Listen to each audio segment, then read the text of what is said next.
I used to sing a song to my children, a song that my father sang to me when I was a child. Hashem is here. I would sing using a Hebrew name for God, pointing with my right index finger to the sky. Hashem is there. I would sing, pointing to my right and my left. Hashem is truly everywhere. That finger I used to point out God's omnipresence was taken from me. With these words of Rabbi Yisrael Goldstein in our hearts, we raise our index fingers. We come together in a shul, an embassy of Jewish sovereignty through space and time. Last Yom Hashoah, in a synagogue much like this one, next to you might have sat one of the following people: Lori Gilbert Kay, Joyce Feinberg, Richard Gottfried, Rose Mallinger, Jerry Rabinovich, Cecil Rosenthal, David Rosenthal, Bernice Simon, Sylvan Simon, Daniel Stein, Melvin Wax, or Irving Younger. They perished in a synagogue like this one. This Yom HaShoah, in this shul, we remember them. Our presence testifies to our people's permanence, as our fingers testify to Hashem's omnipresence. The U.S. House of Representatives Majority Whip, James Clyburn, said 7 weeks ago, "There are people who tell me, well, my parents are Holocaust survivors. My parents did this." He used these words to disparage the experiences of survivors' children. If we hear such dismissals while we are still blessed to have survivors among us, what will happen when we are not so blessed? What will we do? We will answer from within a synagogue like this one, thinking of those who might have sat beside us today. We will answer, we are survivors. We are not victims. Survivors look to the future.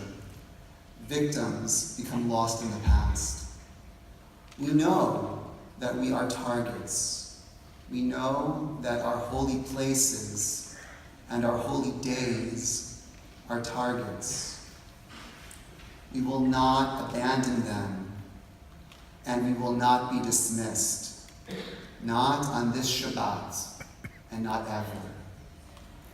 Within these, our sacred embassies, we will not abandon our posts.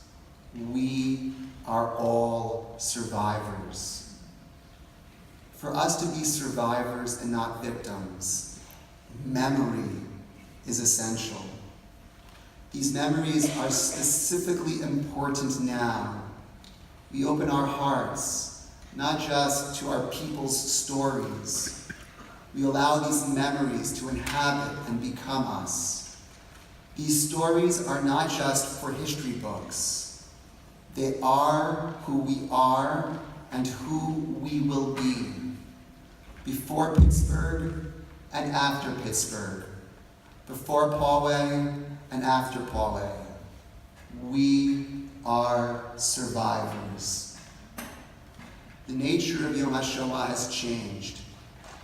In the past, we feared that the world would not remember the Holocaust. Today, the risk is not that the Holocaust will be forgotten, but that it will be stolen. Some already try to make our memories into metaphors that they can manipulate to their own political ends. They label their own causes with the moral weight of words like ghetto, Holocaust, gas chamber, and Nazi. They look at the color of our skin and declare us white, so that they might group us among the paros and the pariahs in their dualist mythologies. They look upon our success and cry out, as Paro once did, "Jew will not replace us." Our task this Yom HaShoah is to not let anyone steal our memories. We will not be maligned, manipulated, and molded into props within someone else's narrative. We are free. We are masters of our memories and our embassies. Now more than ever, we must not simply remember, we must own our story. This is not the first time that the world has borrowed a Jewish story. The freedom story that we told around our Seder tables last week looms large in Western thinking. We spoke of deliverance from suffering and oppression. Almost all modern revolutions have been imagined as an enactment of the Exodus by Jew and Gentile alike. We do not frown upon people learning from our stories, be they the Exodus or the Holocaust.